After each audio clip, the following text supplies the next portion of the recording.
नमस्कार मंडळी मी तुमचा मित्र परमेश्वर आणि माझ्या जय हिंद या ब्लॉगवर तुमचं मनापासून स्वागत आहे मित्रांनो। सकाळचे वाजलेले आता 8 आणि मी आज सकाळी आलतो शेतामध्ये। काल थोडासा पाऊस येऊन गेला आणि शेतामध्ये आलतो, म्हणलं चला बघू किती पाऊस झाला आहे काय झाले। तर हे बघा मंडळी कशी दिसते बघा पाठीमागं मस्तपैकी सरकी। आता तुम्ही म्हणता नाही सरकी रोजच दाखवते त्यात काय सगळ्या जगातच सारखं आहेत, पण तसं नाही मित्रांनो। एक शेतकरी या नात्यानं कुठेतरी असं कापसात आलं हे बघितलं ना समाधान वाटतो, म्हणून मी छोटासा ब्लॉग बनवावा वाटला आणि म्हणून मी हा बनवण्याचा प्रयत्न केला। तरी पण सांगा मित्रांनो कशी वाटली सरकी। आणि हे बघा याला मस्तपैकी अशा प्रकारचे पातेसुद्धा लागलेत, छोटे छोटे पाते आहेत अगदीच। हे बघा छोटे छोटे किती मोठे पाते आहेत, हे बघा।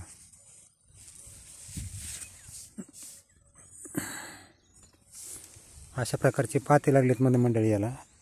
आणि आता रान पूर्ण झाकून चाललंय, कदाचित 1 किंवा 2 वेळेस आवताची पाळी पडेल, पुन्हा पडणार सुद्धा नाही। अशा प्रकारचा हा कापसाचं आता हे चाललंय मित्रांनो। सध्या तरी आता याच्यावर कुठला रोग नाही, पण बघू काय होईल ते।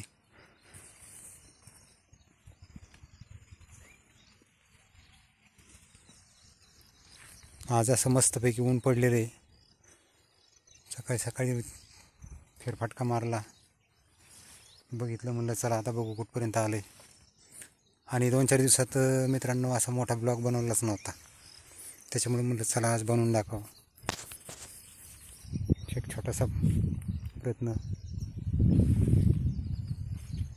आणि ही गवारीची झाड आहेत मित्रांनो, आतमध्ये बघू शकताय तुम्ही, छोटी छोटी गवारी लावलेली खाण्यासाठी, फक्त घर खर्च। हे काय असे छोटे छोटे कापसामध्ये आंतरपीक म्हणून एक लावलं होतं थोडंसं खाण्यापुरतं, त्याला बी छोटे छोटे हे बघा अशा गवारच्या शेंगा यायला लागल्यात, बघू शकताय तुम्ही छोटे छोटे।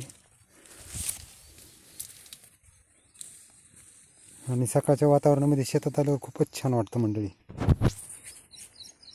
वातावरणच एकदम फ्रेश झालेलं आहे सध्या।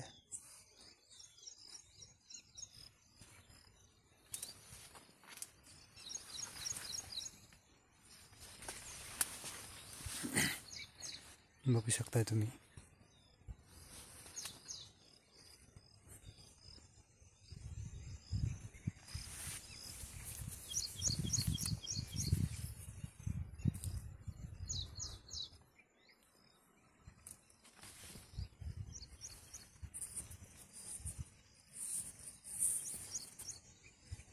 तर मंडळी आजचा छोटासा ब्लॉग आता इथंच थांबू। जे कोणी चॅनलवर नवीन असतील कृपया चॅनलला सबस्क्राईब करा।